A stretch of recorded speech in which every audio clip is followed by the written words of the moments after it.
podcast for the Student Political Awareness Club, and we're going to be talking about a bunch of different current events, both national and international. My name is Grayson, and I represent the Student Government Association. I'm in that club, and I'm also in the Political Awareness Club. And my name is Isabella, and I'm president of the Political Awareness Club and in the Student Ambassadors Club. Hi, I'm Christy. I'm part of the Psychology Club. Woo-hoo. Oh, hey, I'm Quillen. I'm the senator of the Political Awareness Club. I'm Matthew. I'm currently involved in the Political Awareness Club. I'm also invited to captain the Student Government Association, as well as involved in the Student Ambassadors Club. Hi, I'm Cecilia Silva. I am here representing the Tarrant County College Northeast Debate Team. I'm Shane Brewer. I'm president of the Tarrant County College Northeast Speech and Debate Team. I think kind of the first question we can get into is kind of talking about Turkey rejoining the European Union. And kind of on March 18th, there was an agreement between the European Union and Turkey. If Turkey accepted some of the refugees back from Greece that were originally supposed to go there, Turkey would receive billions of euros, and also it would kind of restart the European Union membership talks, and kind of it would be a lot more open to Turkey joining the European Union. And literally just 2 days ago, the Swedish foreign minister kind of spoke, he felt ill about this idea because of Turkey's bad relationship with human rights right now, because they've been arresting a lot of kind of local papers within Turkey. And kind of, I just want to ask everyone's thoughts about, do you think Turkey could be a trusted ally within the European Union, considering kind of the human rights violations and their possible alliance with ISIS within the area? Then we'll kind of start it off. I don't necessarily think that alliance with ISIS is a big threat from Turkey right now. They're actually fighting ISIS very frequently, and they've been fighting back against Russia, because Russia's not been fighting ISIS. Russia's been fighting the rebel groups in Syria that are fighting ISIS, and Turkey's kind of been on the other side of that. I think that Turkey's not necessarily compatible with the EU in terms of how it's run. It's not a secular country, it's an Islamic country, and they're not radical Islamic, which is why I say ISIS is not an issue, but they are not secular in the sense that they still believe that Islam should be enforced in the country. So they have a lot of censorship policies, and they have a centralization of power where the president essentially has most of the power in the country. It's technically a democracy, but it's not really a democracy. The president is almost a dictator. And so there's a lot of issues with them actually being able to join the EU, because they don't really fit the MO of the EU country. They are not secular, and they do have a lot of human rights abuses, and they don't necessarily look like they're on the course to change from that. They're actually on the course of becoming more centralized and becoming more Islamist. So. When I kind of talked about the alliance with ISIS, you don't think there's enough evidence to support that Turkey's buying a lot of the stolen oil from ISIS, because they're selling about $3 million a day? I mean, they do sell, they are one of the big buyers of the oil, but that's not necessarily indicative of an alliance between them, considering Turkey's actively engaged in the fight against them.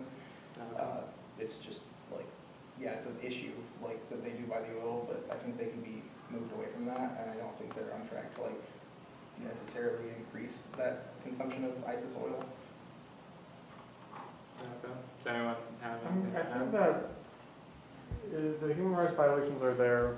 I guess I'll just state right off the bat that I agree with, Shane. I agree with Shane that I don't think it's the time to consider Turkey for membership in the EU.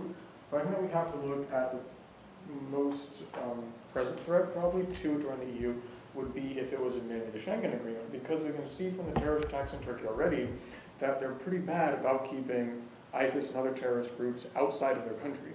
If they were to join the EU and be permitted into the Schengen Agreement, that would just be a both physical, from geographical location, and a fantastic opportunity for terrorist cells to move into greater Europe.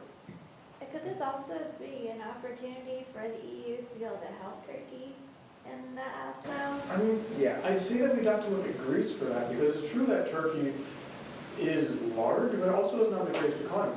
So if it was admitted into EU membership, I think that it'd be the more powerful EU states like the UK and Germany. Those taxpayers would then be supporting Turkey, which would also be problematic because of the size of Turkey's population, which would immediately make it one of the larger EU members. You know, we're referring like Finland or Sweden, even Italy, you know, Bulgaria, other members such as that. So, I mean, if its economy stabilized out, I'd say it maybe could be an opportunity for EU to help with human rights violations for the government there. But in its current state, I don't think that's really an option. The argument I'm kind of trying to make was along the lines that like they're actually on track to making those human rights violations worse right now, and that like membership in the EU wouldn't necessarily sway them away from that. It would put pressure on them not to do that, but there would probably be a lot of internal conflict because the president does have almost like strict power over everyone. So like unless the EU is going to try and oust the president, then like the pressure is not going to be that effective. I think that what they could open the door for those that if they wait a bit, hopefully for the terrorist situation to down, that I guess the bargaining chip of EU membership could be a useful tool in setting sanctions or standards for Turkey to address its human rights violations. But I mean, I appreciate its current form.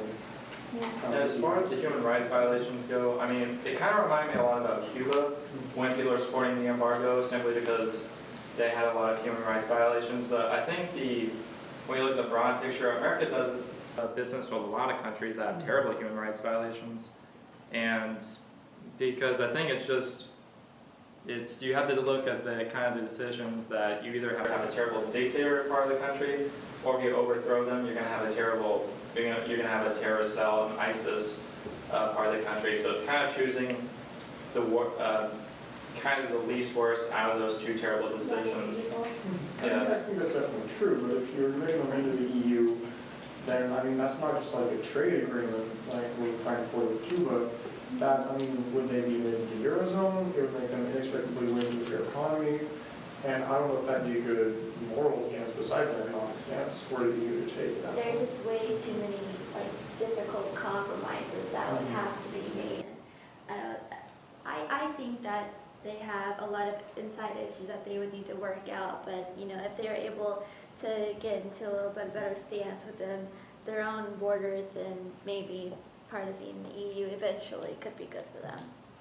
I think that if they did bring Turkey into the EU eventually, I think that would be good. I think it's a large economy that would benefit the EU, but not at this time. I don't think necessarily like withholding membership is an effective strategy in terms of getting rid of those human rights violations either. Like, I say that, you know, if you let them in, they're not necessarily going to get rid of them, but I don't think necessarily not letting them in is going to be effective in getting rid of those either. I don't think that's the way to go about it. Like, if you look at China, like, letting them trade with us and, like, them becoming more of a free market, like, actually made the human rights violations worse, even though they have more human rights violations now than any other country in the world, but they still, like, it's gotten better than when Mao was like, Yeah. it's different now, right? Like, Yeah. and Cuba historically shows that like holding back those trade agreements didn't actually like solve the issue. Like, they didn't feel like, oh, we need to stop abusing human rights because otherwise we won't ever be able to trade with the U.S. It was more like, Yeah. they don't want to trade with us, we'll keep doing what we're doing.